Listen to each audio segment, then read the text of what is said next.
जय भोलेनाथ। स्वागत है आपका हमारे शिव साया यूट्यूब चैनल पे। चल रहा हूँ धूप में तो महादेव आपकी छाया है। चल रहा हूँ धूप में तो महादेव आपकी छाया है। केवल शरण आपकी सच्ची है, बाकी सब मोह माया है। केवल शरण आपकी सच्ची है, बाकी सब मोह माया है। दोस्तों, हमसे ज़्यादा कोई बीमार नहीं और शिव जैसा कोई इलाज नहीं। इसीलिए हमेशा शिव के चरण में लीन होने का ही प्रयास कीजिएगा और भोलेनाथ से एक ही प्रार्थना कीजिएगा कि मुझे अकल उतनी ही देना मेरे मालिक कि कभी दखल ना कर पाऊँ तेरी रजा में। फिर देखिए, शिव जी की कृपा ऐसी हो जाएगी कि जिंदगी आपकी शिव के ही नाम हो जाएगी। दोस्तों, भगवान शिव जी के संदेश आपके लिए लेके आए हैं। तो अगर आप भगवान शिव के संदेश सुनना चाहते हैं तो आगे दिए गए नंबर में से एक नंबर आपको चुनना है। फिर देखिए भगवान शिव आपसे क्या कहते हैं। जो भी इस संदेश को सुन के आगे बढ़ने की कोशिश करेगा, उसी प्रकार जीने की कोशिश करेगा, उसका हाथ शिव जी थामेंगे और उसे आगे लेके भी जाएंगे और ये जिंदगी शिव के नाम हो जाएगी। तो फिर हमें हमारी जिंदगी में कुछ भी कमी महसूस हो ही नहीं सकती। तो दोस्तों, आपने एक नंबर चुन लिया है आपके लिए, ऐसा मैं सोच के चलती हूँ और आज का संदेश भी सुनाती हूँ। जिन्होंने 21 नंबर चुना है उनसे भोलेनाथ कहते हैं, जब ठोकरे खाकर तू गिरता नहीं है, तू फिर से उठने की कोशिश करता है तो समझ ले तेरा हाथ मैंने थामा है। प्रारंभ से अंत तक और अंत से अनंत तक बस तेरा ये शिव ही है। इसीलिए एक बात याद रख, शिव ही तेरी मंजिल, शिव ही तेरा रास्ता। इसीलिए दुनिया से नहीं, तेरे इस शिव से ही रखना है तुझे हरदम वास्ता।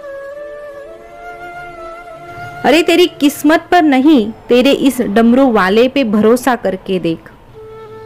जो तेरी परीक्षा ले रहा है बारंबार, वो तुझे खुशियां भी देगा अपरंपार। अरे मेरे लिए हर एक भक्त है बहुत खास और मेरे परम भक्तों के मन में मैं करता हूँ सदा ही वास। इसीलिए तू मुझ पे भरोसा रख, तेरे भाग्य का साथ तुझे मिले या ना मिले, लेकिन इस डमरू वाले का हाथ हमेशा ही तेरे हाथ में रहेगा और ये डमरू वाला सदा ही तेरा हाथ थाम के चलेगा। और जिसके हाथ में मेरा हाथ है वो तो कभी हार ही नहीं सकता। भले ही रास्ता गलत हो, लेकिन मंजिल कभी गलत तक पहुंच ही नहीं सकती। इसीलिए मेरा हाथ थाम के चलो, गलत रास्ता भी तुझे सही करवाने में मैं तेरी मदद करूंगा। दोस्तों, जिन्होंने 51 नंबर चुना है उनसे भोलेनाथ क्या कहते हैं ये जानते हैं। भोलेनाथ आपसे कहते हैं, अरे तू क्यों डरता है, तू क्यों घबराता है। तुझे गिराने वाले लाख है तो तुझे उठाने वाला तेरा ये भोलेनाथ है। अरे जब जहां साथ छोड़ दे तब तेरे इस शिव को याद कर लेना। शिव तेरे लिए सदा ही तत्पर रहेगा। लेकिन एक बात याद रखना, अगर कोयले की खदान में जाओगे तो बिना कुछ छुए भी तुम्हारे कपड़े काले ही हो जाएंगे। वैसे ही अगर तुम फूलों की बगीचे में जाओगे तो ना चाहते हुए भी फूलों की महक, फूलों की खुशबू तुझ तक पहुंच ही जाएगी। इसका मतलब समझ रहे हो? अरे इसका मतलब तेरी तरक्की होगी या अधोगति होगी, ये तेरे संगत पर निर्भर होता है। इसीलिए संगत ऐसे व्यक्ति से रखो जो तुझे आगे बढ़ाने की प्रेरणा देगा, ना कि उस व्यक्ति से जो खुद के साथ तेरा भी नुकसान करवा देगा। इसीलिए तू मेरी संगत स्वीकार कर ले, क्योंकि मेरी संगत में तो बुरा भी भला हो जाता है और लोहे का भी सोना हो जाता है।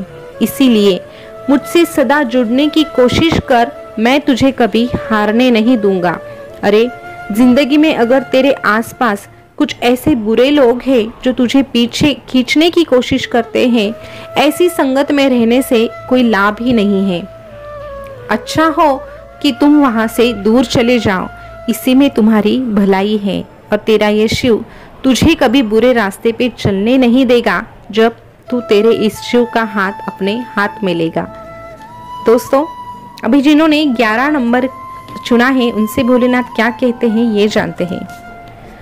भोलेनाथ आपसे कहते हैं, जीवन में हमेशा शांत रहने का प्रयास करना है। खुद को मजबूत बनाना है तो शांत रहना जरूरी होता है, तभी कामयाब हो सकते हो तुम। क्योंकि लोहा जब ठंडा होता है तो वो इतना मजबूत होता है कि उसे कोई हानि नहीं पहुंचा सकता, लेकिन जैसे ही वो लोहा गर्म हो जाता है तो कोई भी आकर उसका आकार बदल देता है। इसीलिए जब भी गुस्सा आए तब शांत रहना जरूरी होता है। बहुत गिनाते रहे तुम औरों के गुणदोष, कभी अपने अंदर भी झांक कर देख लो। तुम्हें और सुधारने के लिए वही काम आएगा। और हमेशा तैयारी में रहना। वक्त, मौसम और इंसान कब बदल जाएगा ये तुझे पता ही नहीं चलेगा। रिश्तों के सामने झुकने का मतलब ये नहीं कि तू हमेशा गलत होता है इसीलिए झुकता है, लेकिन इसी झुकने की आदत को लोग तुम्हारी कमजोरी समझ लेते हैं और इसी कमजोरी का लोग फायदा भी उठाते हैं और तू अपनी कीमत भी इसी वजह से खो देता है। इसीलिए अपनों के लिए झुकना पड़े तो जरूर झुक जाओ। अपनों के लिए झुकना पड़े तो जरूर झुक जाओ, लेकिन जहां बार बार तुम्हें ही झुकना पड़े तो वहां रुक जाओ। बार बार तुम्हें ही झुकना पड़े तो रुक जाओ।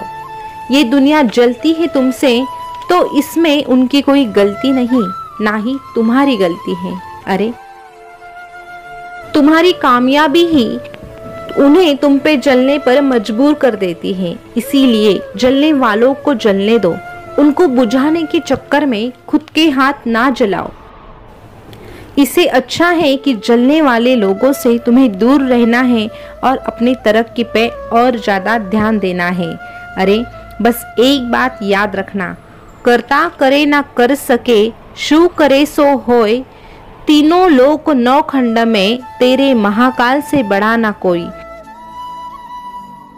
इसलिए आगे बढ़, महाकाल पे भरोसा रख और फिर तेरी मंजिल तुझे मिलके ही रहेगी, क्योंकि जिसके हाथ में शिव का हाथ है उसे उसकी मंजिल मिल ही जाती है।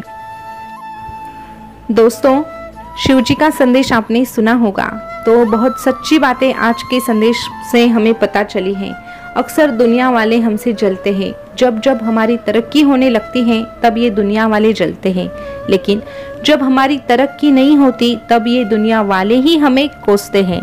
इसका मतलब क्या कि दुनिया वाले ना अच्छाई के रास्ते पे चलने देते हैं, ना बुराई के रास्ते पे चलने देते हैं। इसीलिए सुनो सबकी, लेकिन करो अपने मन की और अपने शिव के मन की। इसीलिए लोगों पे ध्यान देने के अलावा अगर हम अपने तरक्की पे ध्यान देंगे और भगवान शिव पे ध्यान देंगे तो हमारी जिंदगी कामयाब से भी कामयाब हो जाएगी। क्योंकि जिसके जीवन में शिव होता है उसकी जिंदगी कोई साधारण जिंदगी नहीं होती।